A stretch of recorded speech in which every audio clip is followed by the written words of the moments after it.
because it's an earthquake seismometer. So we have a geophone over there on the shape table, or demonstration that generates earthquake signals. And then, so then through our block diagram, so in our Milestone 1, we had all these amplifiers, everything that walked through, just, you know, helped boost the signal and everything. In Milestone 2, we worked a little bit with like certain small filters and switches. Then now, in Milestone 3, we're using a first order low pass filter and then a second order band pass filter. This is active and this is a passive filter. And so both of these are then getting put into our Arduino, which we were told by Story we were allowed to use just so that we can map it to regular show the frequencies and whatnot. Yeah, based on how intense of an earthquake it is or how mild of an earthquake it is. So the whole goal is essentially like isolating different types of earthquakes and different types of waves and seeing. And then we also have an LED that turns on with the buzzer. The buzzer, instead of quiet, you have to like really go to hear it. Just to alert you. So like, you know, if like say you're in a town and an earthquake goes off, you'd want some type of signal for everyone in the town to know there's an earthquake. So that light will start flickering. The LED does the same thing. The LED light starts flickering, the buzzer goes off. So that would kind of like pull from our Milestone 1 so this is our second order active filter, LT Spice, and that's over here in the circuit. And basically, it kind of isolates our frequencies from 100 hertz to 200 hertz. So when we look at This is the low pass filter? it's a band pass. Oh, it's a band. Second order. So you can see here, we have our 100 hertz, and then it's about like right around 200 Those are the hertz. cutoff frequencies. These that are our we calculate. cutoffs. So How do you decide on based on like the intensity of the frequency. So like different types of waves are present in an earthquake. There's P waves, pressure waves, and S waves, which are surface waves. So pressure waves are generally from that 100 to 200 hertz range. So we're kind of isolating those, so we can directly analyze those. And then the low pass is showing the surface waves, and that's from around 0 to 10 hertz, and that's how we calculate the cutoffs.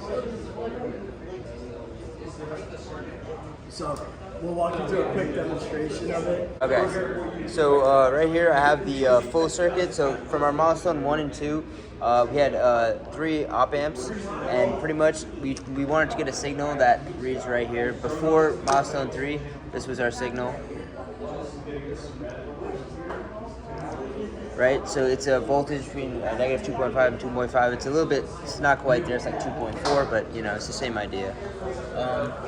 So this is our the second order bandpass filter, right? So you can see that it's cutting off both the low and the high, and it's coming in the middle, right between the 100 and 200 hertz range, right? And now we have the This is represented as a time domain. Frequency, and that's the time domain. right, and now we have the first order low pass filter, right, which is doing the exact same thing. It's keeping the cutoff frequencies, right, and it's cutting off the top and the bottom, and that's the output right there. The output. the red one is what? The red one is the low pass. And then, so to simulate this, obviously here we have a legit, you know, moving object that creates an AC current. Yeah. So in the LT Spice simulation, to mimic something similar to that, we ended up having to use like a sine or AC wave. We have to use like a sine. We set DC shifted up to 2.5 because it's shifted up 2.5 because it has an amplitude of like 5. The main one? I think this is the. This is the red This one. is the red one. Oh, It's on okay, a I see, smaller I see. scale Yeah, because yeah. Well, It's a small it's in the wave. millivolts, Yeah. which makes sense. That's kind of what we'd expect. Alright, so Calculations supposed yeah, to yeah, which is so. Alright, so this is for the low pass. So this is the let's see here. So this is we just wanted to find the gain. We derived the transfer function, right? So we did some math right here to find the cutoff frequencies, which we found to be actually sorry, it was 20 hertz for this one, not 10 hertz. I misspoke the first time for the low pass. So everything below 20 hertz will keep. That's the Bodie plot. Found the poles and zeros of the transfer function. Yeah. Yeah, so that's the low pass. This is the phasor analysis for this one. So we just wanted to find the voltage across the capacitor. So we found that to be around like 2.2, which on the experimental, that's what it matched up.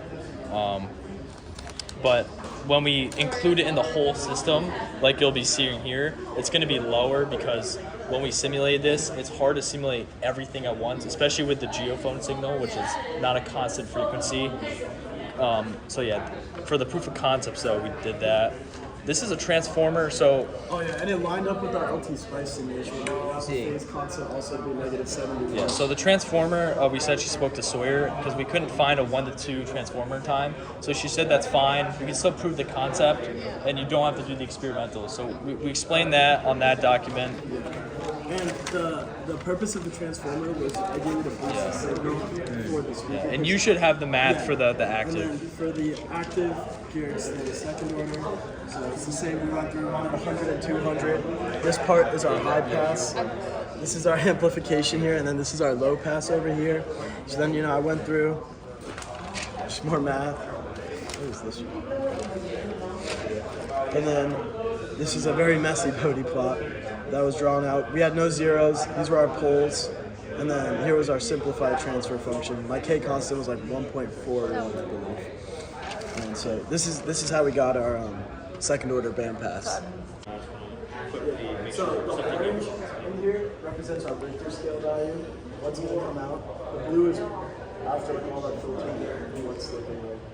And then what's really cool is you can match it up and how it shows up on this, which is what the computer is driving. Awesome. So,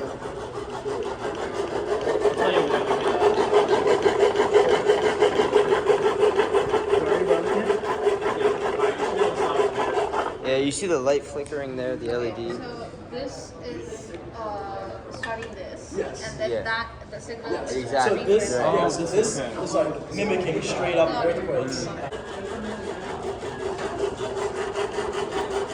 you have the buzzer going? Yeah, you can hear it. That high pitch, like Yeah. that's Yeah, it. it's at a very low frequency. All right, that should be fine. All right, so first we'll show you this. So you can see the waves. Yeah. What are the two waves? Here, One I'll- is one is the Richter, one is the estimate. Yeah, so this is the input wave, and essentially, here, I can show on this a little bit better. Since it stopped, it's gonna go flat. So this is the input wave going into the filters, and these are the two filter signals. Yep. So it's hard to kind of show the filtering necessarily on the Arduino. This kind of just shows the Richter more and the different, but that's why I did the Scopy. So this is I believe the orange, yeah, this is the low pass. So this keeps a lot more of the lower frequency signals. You Yeah. can see the bigger ones right there. Switch to the high pass. You can see, it's kind of easier to compare them actually. So you can see on the high pass, see how the amplitude of the lower frequency signals are lower?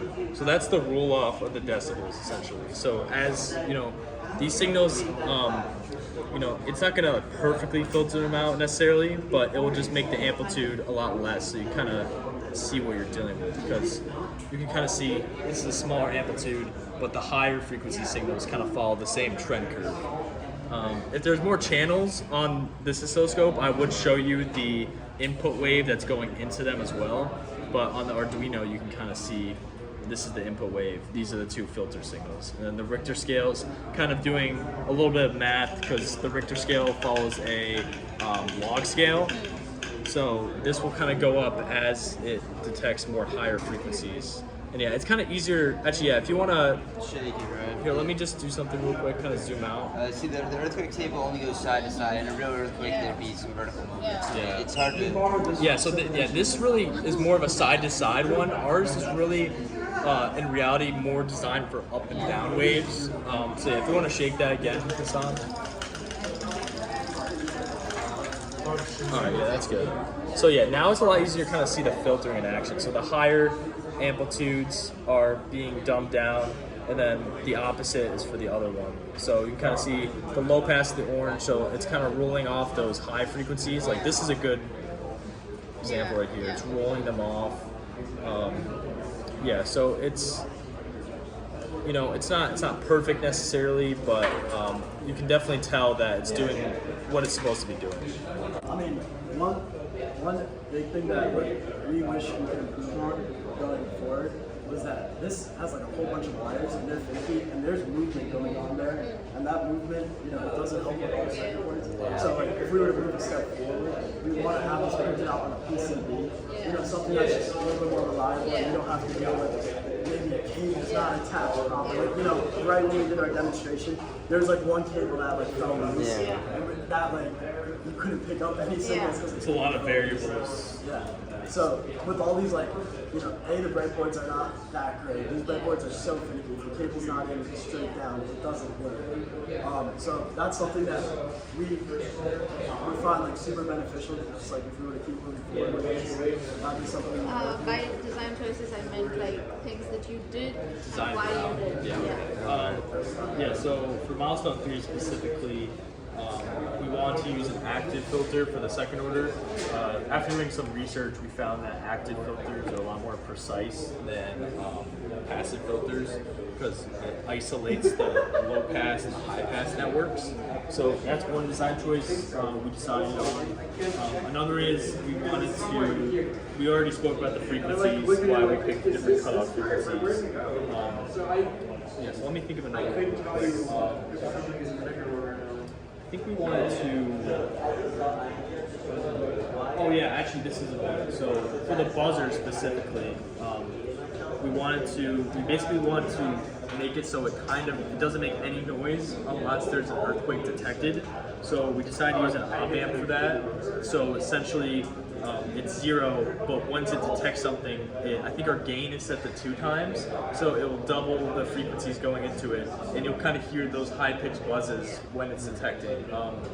It's kind of quiet, and the reason for that is because really we're supposed to be driving this with a higher voltage, but this can only make 5 volts and negative 5 volts in the power supply. So ideally, the operating voltage is more around 10 volts. So we would need a higher You could voltage. try it out with one of the power systems. Power station. Yeah. Well, I mean, it still proves the concept. It's just a little bit dimmer than we would have liked it to be. Okay. I know you covered design choices out of circuits. I can see that. Any troubleshooting that you want to discuss? Oh yeah. That's a good one. I think there should just be 10 points for troubleshooting. Yeah, that's the whole lab. Alright, we could start almost anywhere, but I'll start with the LT Spice one. The LT Spice simulation, so the biggest things with the simulation was just trying to figure out how we wanted to Mimic the geophone in LT Spice, right? Because the geophone is something that it doesn't provide a real sine wave that's consistent. It produces. It's it has, not a sine wave. Yeah. It's a regular wave, Yes. but not all regular waves are sine waves. Yes, Right, exactly. So it was, that was, we were kind of, when we simulated it, using sine waves just to create more of this ideal waveform. So that was an assumption we made. And then for the troubleshooting problem, it was then, now that we have this, how do we want to plot it? What type of plot do we want to use? And so that was just we went on YouTube, a decent amount of time on YouTube watching a lot of people do it, and then kind of figuring it out from there. And then I'll let Gavin speak about the circuit. Yeah. So Because there was a lot of troubleshooting so there. I remember one of the issues we found is we weren't getting the right cutoffs and whatnot when we actually built the circuit. When we first originally designed it, and I believe that was because our capacitor values were too high, so it wasn't able to fully charge the capacitor, I think we found out. So we had to redesign, use smaller capacitors, and still calculate the cutoff voltages so they're still the same. So trying to troubleshoot getting the filters to kind of do what they're supposed to be doing, that was a challenge at first. Another one was, so for at least this part of the circuit, we were having some, because this part is DC, right? Going into the LED. So we were having almost we were having DC voltages coming back into our signal, which was messing up our outputs. So we figured out we had to use like a decoupling capacitor to kind of stop the DC back voltage from messing with our input signals. Yeah, so that was another challenge we found. And then a big challenge we had was with the actual demonstration. Yeah. Was with how we wanted it. Ideally, so we kind of just taped it down. If we ideally we would have wanted kind of springs so that it actually vertical movement, right? But Yeah, actual seismometers, if you look them up, they have like a big spring. It's because it kind of dampens it and makes it like a more accurate, consistent reading. So when we just had it like taped down, it was like really hard. It wasn't doing that. So we found to kind of mimic that, and not the best way. We kind put of it- gave it some leniency. Yeah, exactly. So we put it in a little container, and then we tape that shut, so it's kind of sliding back and forth. So as it's we still use kind it. of proving the concept. Ideally, if we were to, make an actual like better prototype design, we'd integrate like an actual spring damper system. No, that's great. I mean, considering the materials you have, I think it is really nice. Any questions that came up that you could answer or would like to figure out the answer to later? Yeah, so I'd say like one question I had was like there's also another type of wave that I haven't mentioned yet. It's called like a Rayleigh wave. So essentially these are another waves and earthquakes, and you can't see them on a small scale necessarily because the way these waves work, so like surface waves, they like propagate and move the ground back and forth. Then the P waves are like very small amplitude waves that go up and down like that. But the Rayleigh waves are almost like they're like these circular waves like in the ground. And I would like to know if there's a way we could kind of detect those ones specifically at this small of a scale, or if it's too hard and it needs to be at a bigger scale to detect them. Anything else? I think that is it. That was. Yeah. Yeah, good job.